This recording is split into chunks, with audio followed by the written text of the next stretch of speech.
minutos en Cutibalú, la radio de Piura. Muy buenos días a quienes se están acompañando recién a través de nuestra señal 107.9 FM, 630 AM y también nuestra página web www.radiocutibalú.org. Estamos también a través de una transmisión en vivo en nuestras redes sociales. Búsquenos como Radio Cutibalú. Hoy es el día central de toda esta semana que hemos venido reflexionando sobre la situación actual de muchos refugiados y refugiadas en nuestro país, provenientes de varios países, no solamente de Venezuela, tenemos de Colombia, tenemos de otros países también, pues que están quizás pasando algunas situaciones y se han visto obligados a venir aquí huyendo quizás de diferentes cosas por las que están pasando. Hoy en cabina de Cutibalú vamos a conversar con el padre Víctor Hugo Miranda, vamos a conversar también con el sacerdote jesuita Pedro Rodríguez y también conversaremos con Bruno Nunura, que es coordinador también de la Oficina de Atención a Refugiados y Solicitantes de Asilo de Encuentros. La bienvenida en primer lugar, ¿cómo están? Bueno, buenos días a los tres, ¿cómo están? Buenos días, Melissa. Bueno, un día sin duda bastante importante y para poder reflexionar, ¿no? Quizás a modo de introducción, ¿cómo pueden ustedes, con toda la experiencia que tienen, definir a un refugiado? Bueno, refugiado es aquella persona que bajo temor fundado, quiere decir que por persecución, abandona su país ya que sus derechos han sido violentados, ¿no? Uh-huh.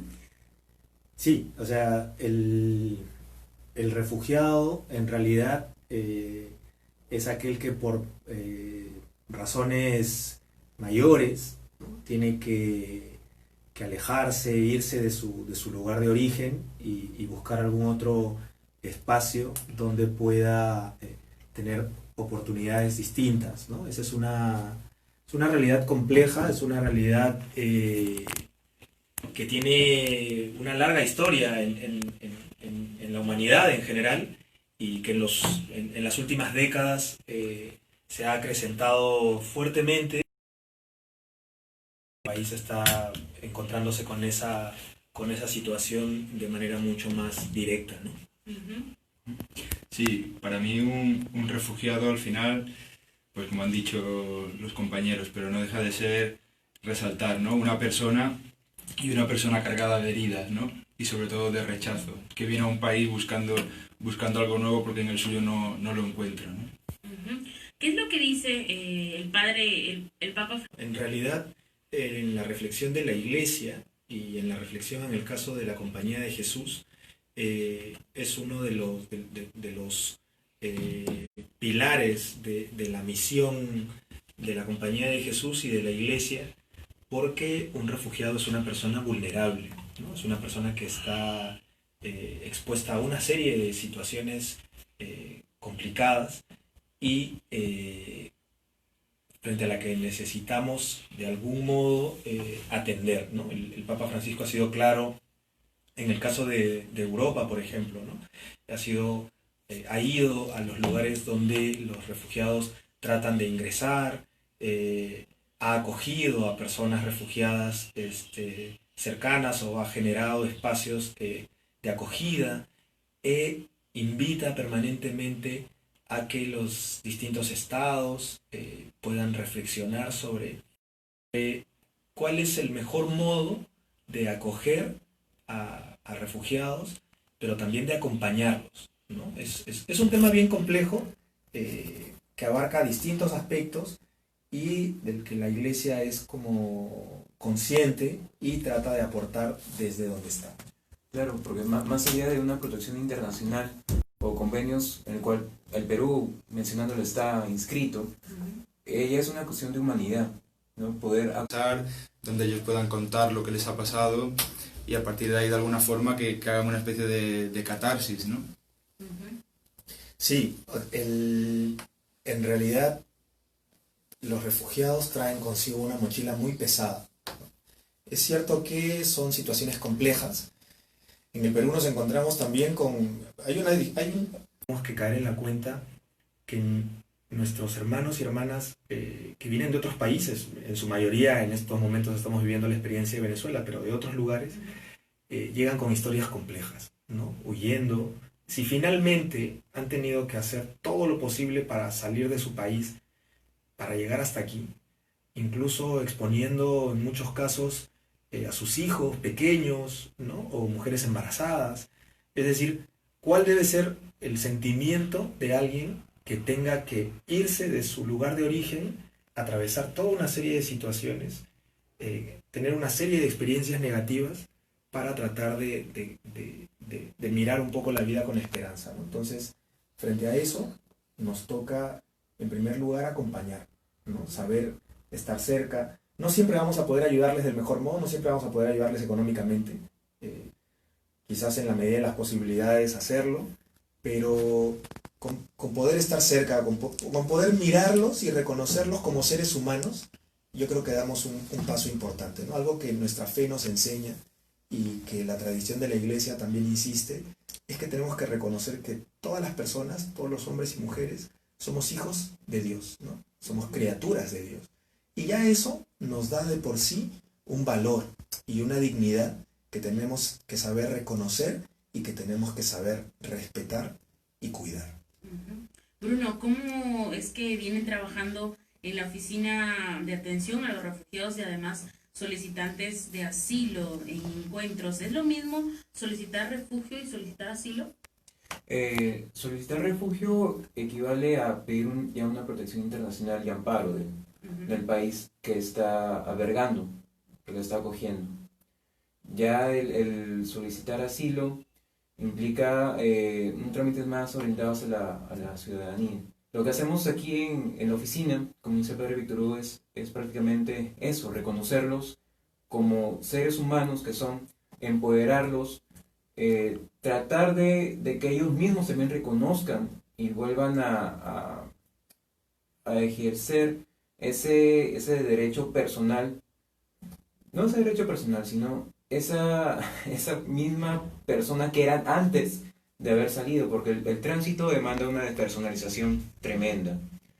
Son conflictos sociales y económicos que tienen que sufrir, son abusos que también tienen que sufrir, aparte de llegar a un país que no conocen. Eso minimiza a la persona. Lo que hacemos acá es identificar el caso, brindamos los primeros auxilios psicológicos pertinentes y empezamos todo un plan de acción, todo un plan de trabajo orientado al empoderar a esta persona. Como dice el padre Víctor Hugo, no siempre lo vamos a poder apoyar económicamente, pero lo que sí podemos hacerles es que crezcan a nivel personal. ¿Cuántas personas llegan o a cuántas personas están ustedes atendiendo actualmente? Varía mucho la cifra, pero sí es un número que es considerable, que estamos atendiendo en Piura, y no solo en Piura, sino también en la región. Tenemos casos en Paita, tenemos casos en Sullana también. Y esa es la idea también un poco de la oficina, descentralizar la ayuda, que no se quede solo aquí en la ciudad de Piura.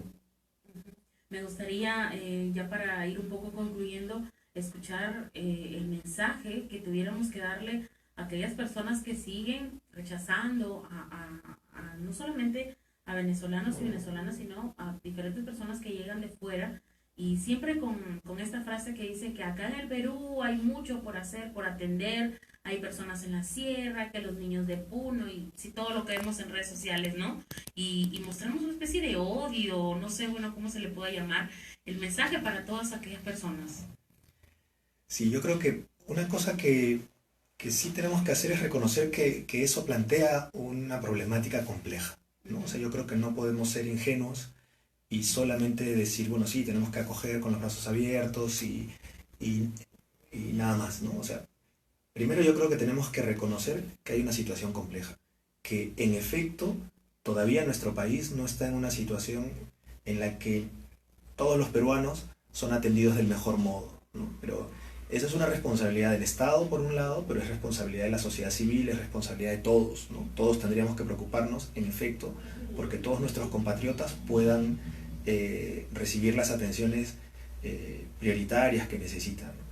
Pero eso no nos tiene que cerrar a la posibilidad de acoger a aquellos que vienen de otro lugar y que también vienen con necesidades, ¿no? O sea, tendríamos que encontrar el modo de atender a ambas y de acoger, ¿no? Yo creo que si si somos como fieles un poco a lo que nosotros creemos, como creyentes, como católicos, como cristianos, como todos aquellos que tenemos alguna experiencia de fe, en primer lugar, la experiencia propia del cristianismo también reside de algún modo en la experiencia del refugiado, ¿no? Jesús mismo tiene que escapar de su patria, de su país, cuando es perseguido, ¿no? Y tiene que irse a otro lugar. Y en ese otro lugar es recibido, acogido, cuidado, de tal manera que él luego va a poder crecer y va a poder finalmente cumplir con su misión, ¿no? Es decir, ya nuestra experiencia de fe está enraizada de algún modo en la experiencia de aquel que huye, ¿no? Y por otro lado, tendríamos que pensar también en nuestra experiencia como peruanos. Nosotros, como peruanos, sabemos, muchos de nosotros en el Perú, tenemos algún familiar, tenemos algún conocido que en algún momento de nuestra historia también ha tenido que irse del país a buscar un mejor futuro en otro lugar. Entonces, yo creo que también tendríamos que ser capaces de reconocer que así como esperamos que a nosotros o a nuestros compatriotas en otros lugares los puedan acoger y puedan darles lo mismo en nuestra tierra. También quisiéramos escucharlo, padre. Pues para mí yo creo que hay que acoger siempre, pero porque eso hace que de alguna forma es verdad que hay muchos problemas en nuestro país y que tenemos que tenerlos en cuenta, ¿no? Pero la acogida de alguna forma hace que salgamos de nosotros mismos y eso nos hace humanos. Bruno, finalmente también. Un poco rescatando ambas intervenciones, hace poco leí una cita que decía que el día que dejemos de luchar por los demás, ese día perderemos nuestra humanidad. Tal como comenté al inicio, eso es más allá de una protección internacional, más allá de convenios, más allá de papeles firmados, es una cuestión humanitaria. Invitar a todos, autoridades, civiles, que se sumen a la solidaridad, porque al final somos hermanos, salimos de un mismo tajo, como se dice, ¿no? Muy bien, muchas gracias por haber venido a Cutivalú, padre Pedro Rodríguez, padre Víctor Hugo, Bruno Nunura también. Vamos a seguir reflexionando en estos días sobre los refugiados, la situación y cómo podemos seguir